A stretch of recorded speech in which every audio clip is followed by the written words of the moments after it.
ವಿಜಯಪುರದಲ್ಲಿ Hindu fire brand Basanagouda ಯತ್ನಾಳ್ರ ಮೇಲೆ Muslim ಯುವಕರು ಒಂದು ರೀತಿಯಾದಂಥ ಕಲ್ಲು ಎಸೆಯೋದಾಗಿರ್ಬೋದು, ಕಾರ್ ಗಾಡಿಯನ್ನ ತಡೆಯುವಂಥ ಪ್ರಯತ್ನ ಆಗಿರ್ಬೋದು, ಹಲ್ಲೆಗೆ ಒಳಗಾಗುವಂಥ ಪ್ರಯತ್ನ ಆಗಿರ್ಬೋದು, ಅಥವಾ ಅವರನ್ನ ಅಟ್ಯಾಕ್ ಮಾಡಿದ್ದಾರೆ ಅಂತ ಹೇಳಿದ್ರು ಕೂಡ ತಪ್ಪಾಗೋದಿಲ್ಲ.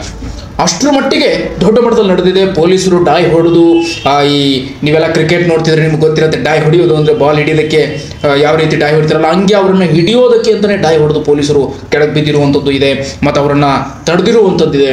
ಪೊಲೀಸರು ಬಹಳ ಕಟ್ಟುನಿಟ್ಟಾದ ಕೆಲಸ ಮಾಡಿದ್ದಾರೆ ಬಸನಗೌಡ ಯತ್ನಾಳ್ ಪಾಟೀಲ್ರವರನ್ನು ಉಳಿಸುವಂಥ ಸಂದರ್ಭದಲ್ಲಿ. ಯಾಕಂದರೆ ಹಲ್ಲೆ ಮಾಡ್ತಕ್ಕಂತಹ ಸಂದರ್ಭದಲ್ಲಿ ಇದ್ದಿದ್ದು ಯಾರ್ಯಾರು ಎಂತೆಂಥವರು ಅಂತ ಕೇಳಿದ್ರೆ ಪೊಲೀಸರಿದ್ದರು. ಅದಾದಮೇಲೆ ಹಿಂದೆ ಕಾರುಗಳು ಮುಂದೆ ಕಾರುಗಳಿದ್ವು, ಇದೆಲ್ಲ ಇತ್ತು. ಆದರೆ ಇದ್ದಕ್ಕಿದ್ದಂತೆ ಮುಸ್ಲಿಮರ ಒಂದು ಯುವಕರ ಗ್ಯಾಂಗ್ ಏನು ಬಂದು ಅಟ್ಯಾಕ್ ಮಾಡ್ಲಿಕ್ಕೆ ಬರುತ್ತೆ, ಆ ಸಂದರ್ಭದಲ್ಲಿ ಬಸನಗೌಡ ಪಾಟೀಲ್ ಯತ್ನಾಳ್ರವರು ಒಂದು ರೀತಿಯಾದಂತಹ ಕಾರಣ ಸ್ಲೋ ಆಗಿ ಇದು ಮಾಡ್ತಾರೆ. ಸ್ಲೋ ಮಾಡ್ತಾನೆ ಒಂದು ಸ್ಪೀಡ್ ಮಾಡಿಬಿಡ್ತಾರೆ, ಹಂಗೆ ಆಗ್ಬಿಡುತ್ತೆ. ಅದಾದ ಮೇಲೆ ಪೊಲೀಸರು ಡಾಯ್ ಹೊಡೆದು ಅವ್ರನ್ನೆಲ್ಲ ಹಿಡಿದು ಅಲ್ಲಿ ಗಲಾಟೆ, ಅಲ್ಲಿ ಏನಾಯಿತು, ಅದೇನು ತನಿಖೆ ನಡೀತಾ ಇದೆ, ಆದರೆ ಯಾವುದ್ರ ಮೇಲೆ ಹೋಗ್ತಾ ಇದೆ, ಏನು ಕತೆ ಎಲ್ಲ ಆರಂಭ ಮಾಡ್ತಾರೆ. ಯಾಕೆ ಅಟ್ಯಾಕ್ ಮಾಡಿದ್ರು ಅಂದರೆ ಈ ಬಸನಗೌಡ ಪಾಟೀಲ್ ಯತ್ನಾಳ್ರವರು ಏನೋ ಮಾತಾಡಿರ್ತಾರೆ ಅಂತ ಅನ್ಸುತ್ತೆ. ಬಹುಶಃ ವಿಜಯಪುರದಲ್ಲಿ ಯಾವುದೇ ರೀತಿಯಾದಂತಹ ಮಾತುಗಳನ್ನ ಇವರು, ನಿಮ್ಗೆ ಗೊತ್ತೇ ಇದೆ, ಹಿಂದುತ್ವದ ಬಗ್ಗೆ ಎತ್ತಿ ಹಿಡಿದು ಮಾತನಾಡಿ ಯಾವಾಗಲೂ ಮುಸ್ಲಿಂ ಬಾಂಧವರನ್ನ ನಿಂದಿಸ್ತಾನೆ ಇರ್ತಾರೆ. ಹಂಗಾಗಿ ಮುಸ್ಲಿಂ ಬಾಂಧವರ ಯುವಕರಿಗೆ ಸಿಟ್ಟು ಬಂದು ಈ ರೀತಿಯಾದಂತಹ ಒಂದು ಕೆಲಸಕ್ಕೆ ಕೈ ಹಾಕಿದ್ದಾರೆ ಅಂತ ಅನ್ಸುತ್ತೆ. ಬಟ್ ಕಾನೂನನ್ನು ಕೈ ತೊಳೋದು ಬಹಳ ಅಪರಾಧ ಅನ್ನೋದು ಎಲ್ಲರಿಗೂ ಗೊತ್ತಿರಲಿ.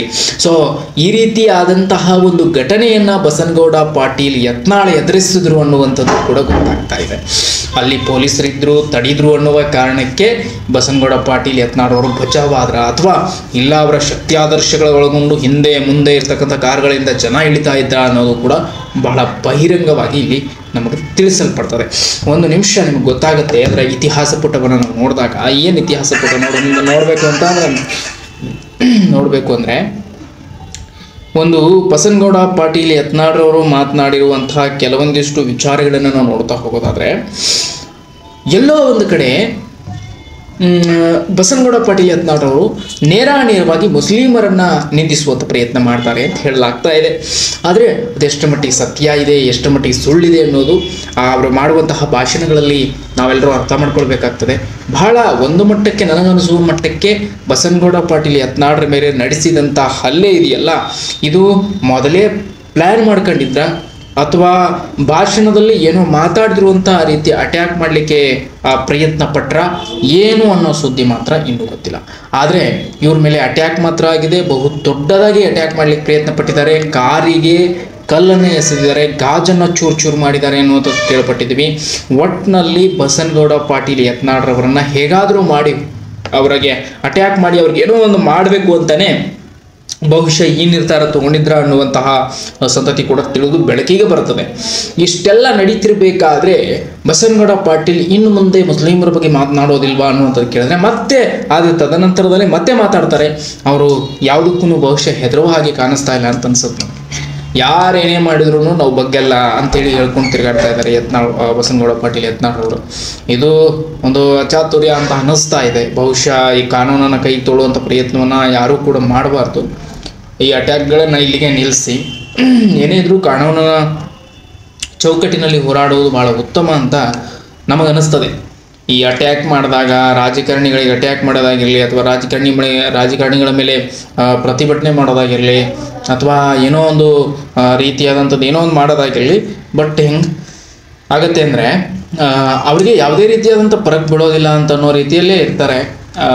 ನಮಗೇನು ಬಿಡು ಅನ್ನೋ ರೀತಿಯಲ್ಲೇ ಫೀಲಲ್ಲೇ ಬಹುಶಃ ಅವರು ಇರ್ತಾರೆ. ಹಂಗಾಗಿ ಅವರಿಗೆ ಯಾವುದೇ ರೀತಿಯಾದಂತಹ ಒಂದು ಎಫೆಕ್ಟ್ ಆಗೋದಿಲ್ವಾ ಅಂತ ಅನಿಸುತ್ತೆ. ಯಾಕಂದರೆ ಅಲ್ಲಿ ಬಸನಗೌಡ ಪಾಟೀಲ್ ಯತ್ನಾಳ್ರ ಮೇಲೆ ಮುಸ್ಲಿಂ ಯುವಕರು ಅಟ್ಯಾಕ್ ಮಾಡಿದಾಗ ಆ ಸಂದರ್ಭದಲ್ಲಿ ಅವರು ಸುಮ್ಮನೆ ಶಾಂತವಾಗಿ ಬರ್ತಾರೆ. ಆದರೆ ಮತ್ತೊಂದು ಕಡೆ ಬಂದು ಅದನ್ನೇ ಮಾತಾಡ್ತಾರೆ. ಅವರು ಯಾವುದಕ್ಕೂ ಭಯ ಬಿಡೋದಿಲ್ಲ ಅನ್ನುವ ನಿಟ್ಟಿನ ಉತ್ತರವನ್ನು ಹೇಳಲಿಕ್ಕೆ ಪ್ರಯತ್ನ ಪಡ್ತಾರೆ.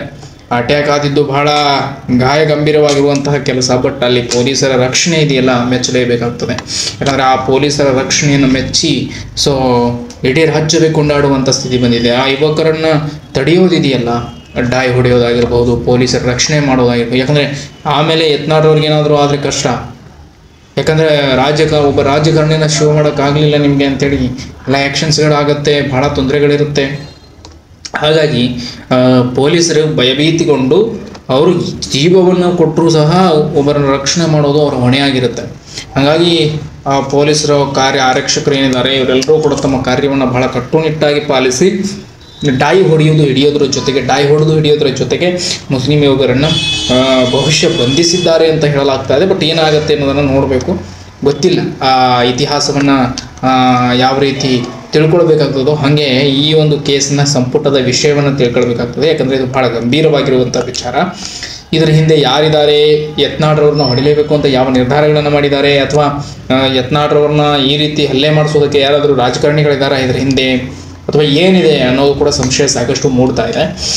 ಅಂದರೆ ಈ ಸಡನ್ನಾಗಿ ಈ ಯುವಕರಿಗೆ ಇಲ್ಲಿಂದ ಇಷ್ಟು ಧೈರ್ಯ ಎಲ್ಲಿಂದ ಬಂತು, ಸಡನ್ನಾಗಿ ಇಷ್ಟು ಅಟ್ಯಾಕ್ ಮಾಡಲಿಕ್ಕೆ ಅವರಿಗೆ ಯಾವ ಒಂದು ಶಕ್ತಿ ಆಧಾರದ ಮೇಲೆ ಅಟ್ಯಾಕ್ನ ಮಾಡಿದರು, ಇದೆಲ್ಲವೂ ಕೂಡ ಮನುಷ್ಯನಿಗೆ ಗೊತ್ತಾಗುತ್ತಲ್ವ. ಇದೆಲ್ಲವೂ ಕೂಡ ಮನುಷ್ಯನಿಗೆ ಭಾಳಷ್ಟು ಅನುಕೂಲದ ವಿಷಯಗಳು ಇವು, ತಿಳ್ಕೊಳ್ಬೇಕಾಗ್ತವೆ. ಹಾಗಾಗಿ ಬಹುಶಃ ಯತ್ನಾಳ್ರವರ ಮೇಲೆ ನಡೆದಂಥ ಈ ಒಂದು ಏನೋ ವಿಚಾರ ಇದೆ, ತನಿಖೆ ಇದೆ, ಇದನ್ನು ಬಹುಶಃ ತನಿಖೆ ಮಾಡಲಾಗತ್ತೆ ಅನ್ನುವಂಥದ್ದು ಕೂಡ ಕೇಳ್ಪಡ್ತಾ ಇದ್ದೀವಿ. ಆದಷ್ಟು ಬಸನಗೌಡ ಪಾಟೀಲ್ ಯತ್ನಾಳ್ರವರನ್ನು ಕೈ ಹಿಡಿದು ಕಾಪಾಡಿರುವಂತಹ ರೀತಿಯಲ್ಲಿ ಪೊಲೀಸರು ತಮ್ಮ ಕಾರ್ಯವನ್ನು ನಿರ್ವಹಿಸಿದ್ದಾರೆ ಅಂತ ಹೇಳಲಾಗ್ತಾ ಇದೆ. ಮತ್ತಷ್ಟು ಮುಂದಿನ ರಾಜಕೀಯ ಸುದ್ದಿಯೊಂದಿಗೆ ನಿಮ್ಮನ್ನು ಭೇಟಿ ಆಗ್ತೀನಿ, ಮತ್ತೊಂದು ವಿಡಿಯೋದಲ್ಲಿ ಭೇಟಿ ಆಗ್ತೀನಿ. ನಮಸ್ಕಾರ. ಅಲ್ಲಿ ತನಕ ಕಾಯ್ತಾ ಅಂತ ಹೇಳ್ತಾ ಮತ್ತೊಂದು ವಿಡಿಯೋದಲ್ಲಿ ಸಿಗೋಣ.